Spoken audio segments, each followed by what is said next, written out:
എനിക്കിപ്പോൾ പെട്ടെന്നൊരു ചായക്കടി തയ്യാറാക്കണമെന്ന് തോന്നി. അതിന് ഞാൻ വീട്ടിലുള്ള സാധനങ്ങൾ വെച്ച്, ഇപ്പം എൻ്റെ കയ്യിലുള്ള സാധനങ്ങൾ വെച്ച് ഒരു ചായക്കടി തയ്യാറാക്കാൻ പോവുകയാണ്. അപ്പോൾ ഇതൊക്കെ ആവശ്യാനുസരണം അരിഞ്ഞുകൊണ്ട് വരാം. ഇപ്പം ഞാൻ ഇവിടെ കാണിച്ച സാധനങ്ങളെല്ലാം അരിഞ്ഞെടുത്തിട്ടുണ്ട്. ഉരുളക്കിഴങ്ങൊന്ന് അരിഞ്ഞ് ഇച്ചിരി കഴുകി പിഴിഞ്ഞ് വെച്ചിരിക്കുകയാണ്. പിന്നെ ഇഞ്ചി, സവാള, പച്ചമുളക്, കറിവേപ്പില. അപ്പോൾ ഇത് നമ്മൾ എടുക്കുന്ന സാധനമെല്ലാം എത്രത്തോളം വളരെ പൊടിയായിട്ട് അരിയാവോ അത്രത്തോളം പൊടിയായിട്ട് അരിയണം.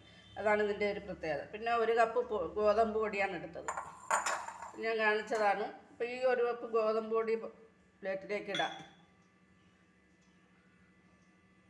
ഇനി അതിലേക്ക് ഇടുന്ന 1 സ്പൂൺ അരിപ്പൊടിയാണ്. ഇതെല്ലാം നമുക്ക് ഇതിലേക്ക് ഇട്ട് കൊടുക്കാം. നമ്മൾ ഈ എടുത്തു വെച്ച സാധനമല്ല, എല്ലാ സാധനവും ഒന്നുകൂടി പറയാണ്, പൊടിയായിട്ട് എത്രത്തോളം വളരെ പൊടിയായിട്ട് അരിയുക അത്രത്തോളം പൊടിയായിട്ട് അരിയണം. ഇപ്പോൾ ഞാൻ കുറച്ച് തേങ്ങ അരിഞ്ഞെടുത്ത് ഇതിലേക്ക് ഇട്ടിട്ടുണ്ട്. അത് വീഡിയോ ഓൺ ആയില്ല. അപ്പോൾ ഈ തേങ്ങ അതുപോലെ തന്നെ എത്രത്തോളം പൊടിയായിട്ട് അരിയാൻ പറ്റുമോ അത്രത്തോളം പൊടിയായിട്ട് അരിഞ്ഞിടണം. ഇതിപ്പോൾ ഉണങ്ങിയ തേങ്ങയാണ് ഞാൻ എടുത്തിരിക്കുന്നത്. ഇപ്പോൾ പച്ച തേങ്ങ ആയാലും മതി, ഇങ്ങനെ അരിഞ്ഞിടണം. നമുക്ക് ചവയ്ക്കുകയും വേണം, പല്ല് പോവുകയും ചെയ്യരുത്. ആ രീതിയിൽ വേണം തേങ്ങ അരിഞ്ഞിടാൻ. അപ്പോൾ നമ്മൾ ആവശ്യത്തിന് ഉപ്പിടാൻ. ഉപ്പ് കഴിച്ചാൽ പിന്നെ തിന്നാൻ പറ്റില്ല. അതുകൊണ്ട് കുറച്ച് ഇട്ട് ഇതുപോലെ എല്ലാം കൂടെ ഞവിടി എടുക്കണം കൈ കൊണ്ട്. ഇനി നമുക്ക് കുറച്ച് വെള്ളം തളിച്ച് കൊടുക്കാം.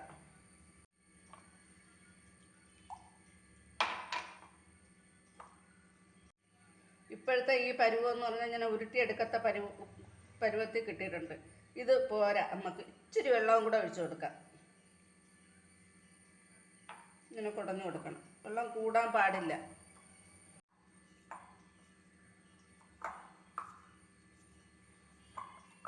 ഇനി ഇത് നമുക്ക് അങ്ങോട്ട് മാറ്റി വയ്ക്കാം. എന്നിട്ട് അപ്പച്ചട്ടി അടുപ്പത്തേക്ക് വെച്ച് ആവശ്യത്തിന് എണ്ണ ഒഴിക്കാം. അപ്പോൾ നമ്മൾ ഈ കൈ വെള്ളത്തിലൊന്ന് നനച്ചതിന് ശേഷം ഇത് ഓരോ ഉരുളകളാക്കി കയ്യിൽ വെച്ച് ചെറുതായിട്ടൊന്ന് പരത്തണം. ഇങ്ങനെ പരത്തിയാൽ മതി. ചെറിയ ചെറിയ ഉരുളകളാക്കി എടുക്കണം. പരത്തി ഇങ്ങോട്ട് വയ്ക്കാം. ഇതിൻ്റെ അകത്ത് ചില്ലി ഫ്ലെക്സോ ഇച്ചിരി മുളക് പൊടിയോ ഗരം മസാലയോ ഒക്കെ കുരുമുളക് പൊടിയോ ഒക്കെ ഓരോരുത്തരുടെ ഇഷ്ടാനുസരണം ചേർക്കാം. ഇപ്പോൾ എരി കൂടുതലുള്ള വേണമെന്നുള്ളവർക്ക് അങ്ങനെയൊക്കെ ചേർത്ത് എടുക്കാം. ഇനി ഞാനൊരു ശകലം മുളക് പൊടി ചേർത്തിട്ടുണ്ട്, അത് നിങ്ങൾ കാണിക്കാൻ പറ്റിയില്ല. അവസാനമാണ് ചേർത്തത് വീഡിയോ ഓഫാക്കിയതിന് ശേഷം. അപ്പോഴും പിന്നെ വീഡിയോ ഓണാക്കാൻ പറ്റിയില്ല. അപ്പോൾ നിങ്ങളുടെ കാര്യം ചെയ്യുക, ആ ചാനലൊന്ന് സബ്സ്ക്രൈബ് ചെയ്യാൻ പറ്റുമെങ്കിൽ ഒന്ന് സബ്സ്ക്രൈബ് ചെയ്യ്. ഇതിന് വലിയ കട്ടി വരാൻ പാടില്ല. ഇങ്ങനെ പരത്തി എടുക്കുന്നത് അത് ഇപ്പുറത്തെ കയ്യിൽ ഒരു വെള്ളയിൽ വെച്ച് പരത്തി എടുക്കാം. അപ്പോഴും ആ കൈ ഒന്ന് നനച്ചാൽ മതി.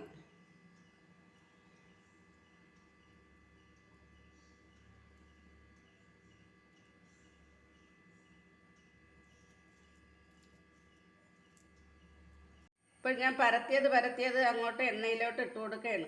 ഹൈ ഫ്ലെയിമിൽ വെച്ച് എണ്ണ തിളപ്പിച്ചതിന് ശേഷം ലോ ഫ്ലെയിമിൽ വെച്ച് ഇത് സാധനം പറക്കി ഇട്ട് കൊടുത്താൽ മതി. അപ്പോൾ കരിയത്തുമില്ല, നമ്മൾ ആവശ്യാനുസരണം മുരിഞ്ഞ് കിട്ടുകയും ചെയ്യും. ഇതിന് നമുക്ക് മറിച്ചിട്ട് കൊടുക്കാം. അതിന് വേറെ രണ്ട് വന്നോളൂ. ഈ സമയം കൊണ്ട് ഞാൻ മറ്റത് പരത്തിക്കൊണ്ടിരിക്കുകയാണ്. നമ്മൾ കുറച്ചല്ലേ പരത്തിയുള്ളായിരുന്നു. അത് മൊരിഞ്ഞ് വരുന്ന സമയം കൊണ്ട് ബാക്കി നമുക്ക് പരത്തി വയ്ക്കാം. ഇത് അപ്പച്ചട്ടി തന്നെ വേണമെന്നൊന്നുമില്ല, ഫ്രൈ പാനായാലും മതി.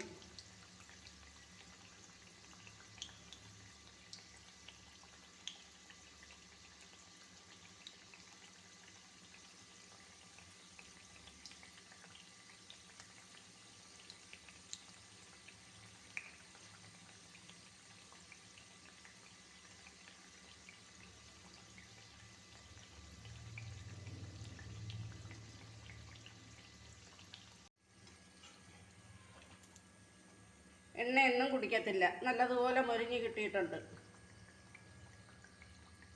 ഇങ്ങനെ ചായക്കടി തയ്യാറാക്കുമ്പോഴത്തേക്ക് ഒരു കാര്യം പ്രത്യേകം ശ്രദ്ധിക്കണം. വീടുകളിൽ സ്വന്തമായിട്ട് ചായക്കടി തയ്യാറാക്കുമ്പോൾ ഷുഗറുകാരുണ്ടെങ്കിൽ അവർ കൂടെ കഴിക്കത്തക്ക രീതിയിൽ വേണം ചായക്കടി തയ്യാറാക്കാൻ. ഇപ്പോൾ ഇത് ഷുഗറുകാർക്ക് കഴിക്കാൻ പറ്റിയ സാധനമാണ്, അടിപൊളി സാധനം.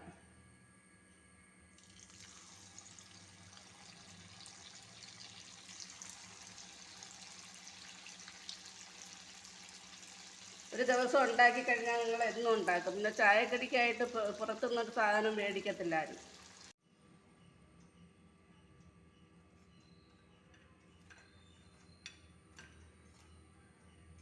ഇപ്പോൾ നമ്മളെ ചായക്കടിയെല്ലാം ഇവിടെ റെഡി ആയിട്ടുണ്ട്. ഇപ്പോൾ നല്ലൊരു ക്രിസ്പി ആയിട്ട് ഉള്ളൊരു ചായക്കടിയാണ്. അതായത് ഞാൻ ഒടിച്ച് കാണിച്ചാൽ ആദ്യം ഉണ്ടാക്കി ഇട്ടതാണ്. കട്ടി നല്ല കട്ടിയൊക്കെയാണ്, നല്ല ടേസ്റ്റാണ്, മധുരമായിരിക്കുകയാണ്. നല്ല ഒരു ചായക്കടിയാണ്. ഷുഗറുകാർക്കും കഴിക്കാം, എല്ലാവർക്കും കഴിക്കാം. എരി കുറച്ചിട്ടാൽ കുട്ടികൾക്കും കൊടുക്കാം. കുട്ടികൾക്ക് കൊടുക്കാനുണ്ടെങ്കിൽ എരി അതുപോലെ വേണം ചേർക്കാൻ. അപ്പോൾ എല്ലാവരും ആ ചാനലൊന്ന് സബ്സ്ക്രൈബ് ചെയ്യണം. അടുത്ത വീഡിയോ ആയിട്ട് ഉടനെ വരാം.